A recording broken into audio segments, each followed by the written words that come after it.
1 year on, what do you think is the impact of the EU AI Act, both inside the European Union and also outside? Is it actually becoming a global benchmark? I think there is a strong demand for understanding the AI Act, first of all. So I think this is what I realize when I travel, both within Europe and outside Europe, that the AI Act is turned out to be a rather complex piece of legislation.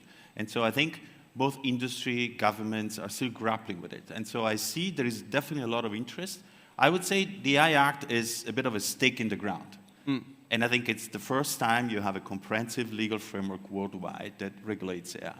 And so this creates sort of an anchoring point whereby thinking about outside Europe, a lot of governments are really looking at it and trying to identify what are the strengths and the opportunities, what are the good sides or the bad sides.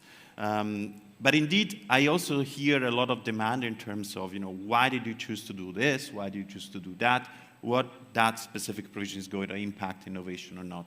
So coming a bit to the second part of your question, I think it's very difficult to say whether it will become a global benchmark, and we're going to see a Brussels effect of the AI Act for a variety of reasons. And I would say maybe the one that makes me think maybe it will be different this time is exactly because AI is very value-driven.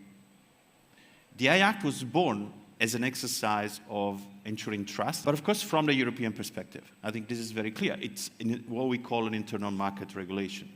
And so, but because AI is pretty much an expression also of who we are, our values, our cultures, our religions, as was mentioned before.